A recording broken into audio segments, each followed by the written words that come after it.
It is 13 days after Hurricane Maria hit, and finally the president has decided to go down to Puerto Rico. Now, it's not nearly as important to have the president down there as it is to have help down there. And over the weekend, not only government officials, including the mayor of San Juan, were noting that the United States was not helping nearly as much as it could. Its own territory in Puerto Rico, there's a ship that is designed specifically for these kind of missions. It was sent 9 days after the hurricane. Oftentimes that ship is usually sent before the hurricanes because we know they're coming. It was sent tremendously late. All the American generals on the ground saying we need more resource here, we don't have enough. And some news organizations did a wonderful job breaking down how little resources were sent to Puerto Rico vis-a-vis Florida and Houston, who were also just hit with hurricanes. So with that background, Donald Trump, of course, was mad at his critics because lives lost, that's, I guess, somewhat relevant. Hurricane damage, whatever. But if you have insulted the dear leader, that's a serious issue. And he said in a tweet over the weekend about Puerto Ricans, they want everything to be done for them when it should be a community effort. Why don't you just call him lazy while you're at it? The guy's a living, breathing stereotype machine, and I'm being kind there, but I won't as we continue to go forward. And then he called his critics, potentially including the mayor of San Juan, quote, politically motivated ingrates. Like, what? How dare you? If I give you the crumbs off my table, you're supposed to like it. One of our generals down there who's in charge of Hurricane Katrina efforts, when asked about those comments, said the mayor of San Juan is sleeping on a cot, working around the clock. Donald Trump is playing golf. Enough said. So he doesn't actually have support from the people on the ground, including the folks we sent to help. But that's not going to stop Donald Trump. So what's he going to do? He's going to double down. He's going to triple down.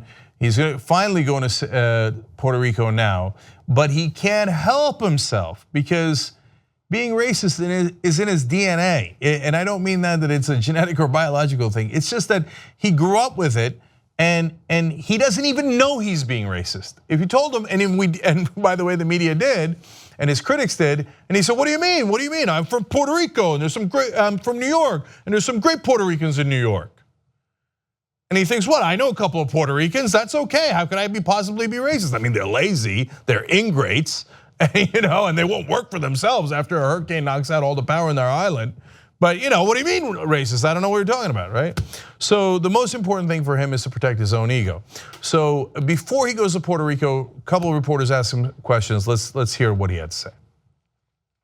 She's come back a long way, and I think it's now acknowledged what a great job we've done, and people are looking at that. And in Texas and in Florida, we get an A+, and I'll tell you what, I think we've done just as good in Puerto Rico, and it's actually a much tougher situation. But I will tell you, the first responders, the military, FEMA, they have done an incredible job in Puerto Rico, and whether it's her or anybody else, they're all starting to say it. I appreciate very much the governor and his comments. He has said we have done an incredible job, and that's the truth. This is about Puerto Rico and the people suffering there, but you have no sense of self, you have no conscience. So I think we got an A+ in Houston and Florida, and I think we've done just as well here in Puerto Rico. Hey, this is all about me. Why aren't people applauding me? Somebody give me applause, please clap. So you want to know what the reality is? Let me quote Talking Points memo here and Bloomberg. According to Bloomberg, quote, almost all private homes and businesses were without power as of Monday, and half the island was still without access to water and sewage treatment. That's a dozen days after the hurricane hit. We're getting an A+. Everybody's talking about how great I am, okay? Who cares about the people suffering in Puerto Rico? Let's talk about me and how wonderful I am. What a monster this guy is. Here, another one. But now the roads are cleared, communication's starting to come back. We need their truck drivers. Their drivers have to start driving trucks. We have to do that. So on a local level, they have to give us more help. Okay, you're not going to be surprised to find out that the roads are not cleared. Again, our guys on the ground And I say, look, everybody on the ground is ours, first of all. It's Puerto Rico, it's part of America. I know that's probably news to Donald Trump. But when I say our guys, I mean our troops that we sent and other first responders we sent from the mainland to go help them. They're saying the roads are not cleared. They're not cleared. We've got, like I just told you, almost all of the homes and businesses are without power, and half the island doesn't have access to water or sewage treatment. He's like, no, the roads are cleared and we're doing fantastic. The problem is their truck drivers don't want to drive. Oh, for God's sake. First of all, of course he made that up. There's not one news report about how truck drivers are like, well, the roads are clear, but I'm lazy. I'm a lazy Puerto Rican, so I don't want to drive her out. Okay, of course they're not gonna say that. There's no news reports of them not willing to drive. It's a thing he made up. Why? Because he can't help himself. He thinks Puerto Rico, lazy. So I'm just gonna say it's not my fault, it's their fault. They're suffering, I didn't send them help. They should have helped themselves. And by the way, that is the cycle of racism that you see over and over again. You treat the government, people in power treat minorities worse, then they're in a bad spot, and then they turn around and blame them for being in a bad spot. Well, a hurricane knocked out the whole goddamn island, all the power on the island. I don't know how we're supposed to, Houston needed everyone else's help. Superstorm Sandy hit New York, New Jersey, the most powerful place on earth. They needed help. Florida needed help. When Puerto Rico needs help, lazy, ingrates, won't drive. Yeah, it's their fault. Okay. He's such a bad guy. So that's right before he goes to Puerto Rico. Now he goes to Puerto Rico, and it has a press conference all about, you're gonna be shocked to find out, Donald Trump and how great he is. Let's watch. Mick Mulvaney is here, right there, and Mick is in charge of a thing called budget. Now, I hate to tell you, Puerto Rico, but you've thrown our budget a little out of whack because we've spent a lot of money on Puerto Rico, and that's fine. We've saved a lot of lives. This is joke time. And I'm being kind there.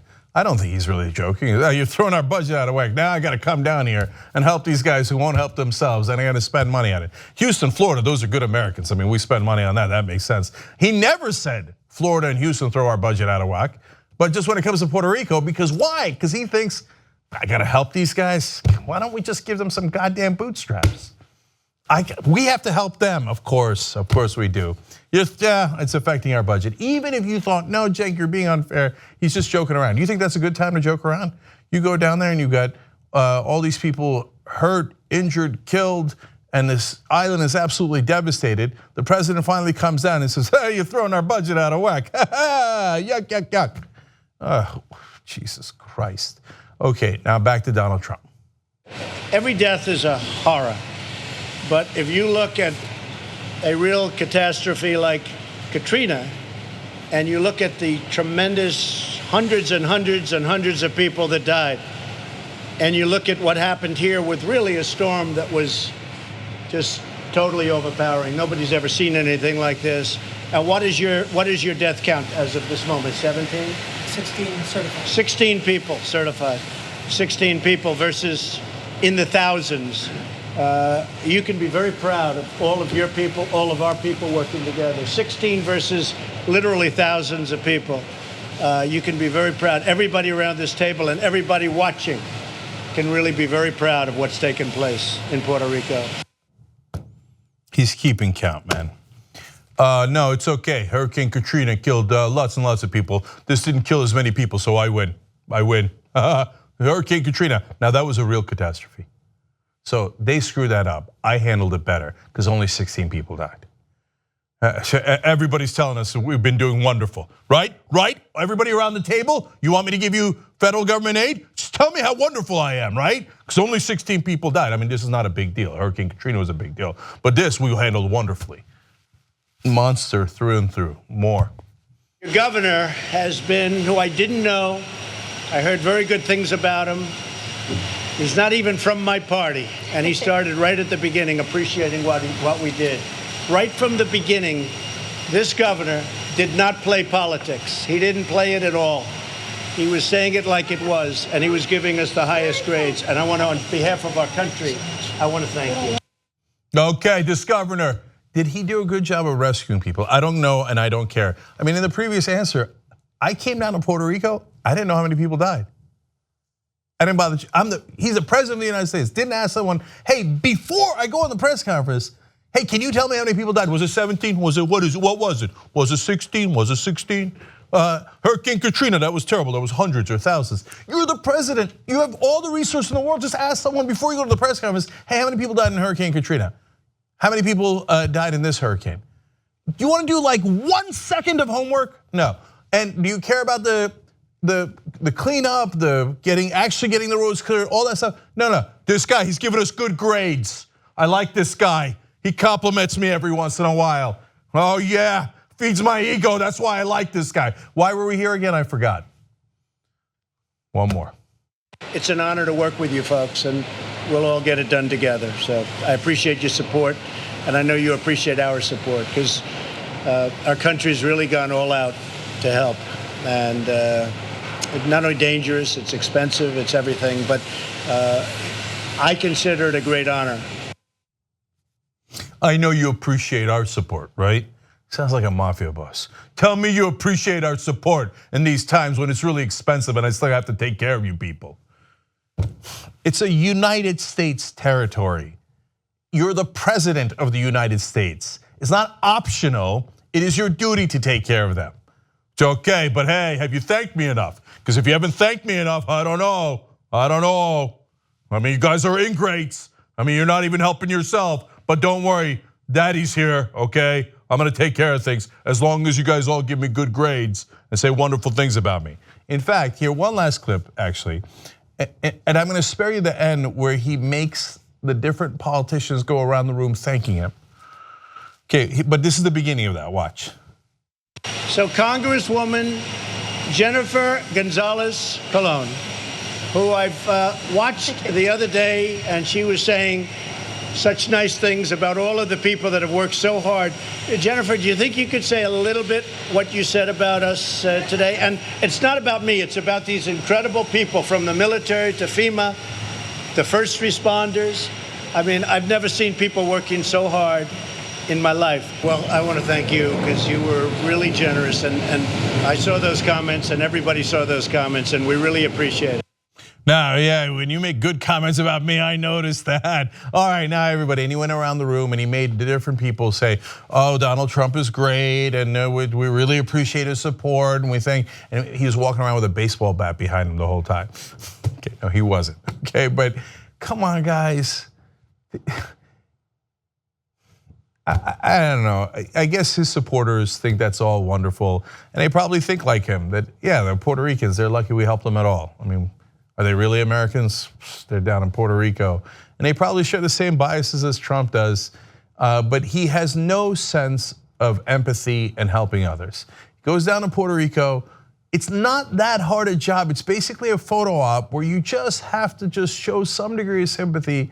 Like Mike Pence is a standard politician. He goes down to these areas after Trump goes, and he does this, the little wince thing that he does, the fake concern.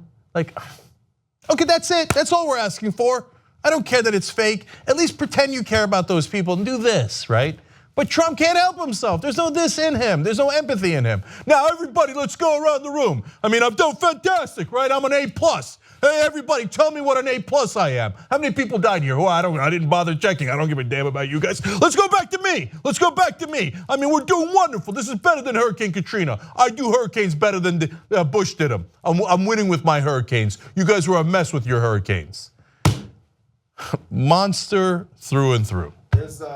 I watched the whole thing. So there's pieces of it. Obviously, the governor that he had is sitting right to his right, because he's always been so nice to him. You're by my right. You're going to be in the shot the whole time. It was placement for the favored ones, right? The mayor of San Juan, Mayor Cruz, he's getting the battles back and forth with. She's off to the side. And actually, when the governor mentioned how everyone, especially people with mayors in other parts of the country, and were helping out with this, he didn't look her way. He looked back at him like he did not acknowledge her. And as part of the victory tour of telling the congresswoman to say nice things and repeat them, and asking the governor to repeat the nice things he said, he did not ask Mayor Cruz, hey, can you repeat some of the nice things you said about me? Because there were no nice things said about him. That lady did not exist in that entire time. So it was the preferred ones. You're right next to me because you've always been so nice to me. I didn't know this guy, But now I know him because he said those nice things about me. Yeah, and that's the other thing. I mean, to brag about how you didn't know the governor of Puerto Rico earlier, why don't you just shut your mouth about it? And look, guys, it's one thing if you're doing political battle and you're playing hardball and you say, hey, you don't vote with me on healthcare, and you're not going to get to sit next to me on an important photo op. I get it. That's part of politics. I always think that it's hilarious that politicians care about that, right? But they do because they got to see themselves on TV, they got to get their names on, etc. So they care deeply about it. And both Democrats and Republicans do this. They'll stand for hours before the State of the Union to get their first, when the president first comes in to shake his hand, so they're on TV. Like, politicians are so cheesy. Okay, but now is not the time for that. When they need help so they could rescue people is not the time for that kind of politics. But there's Trump has no off switch on Monster. Help us build independent media together. TYTnetwork.com/join.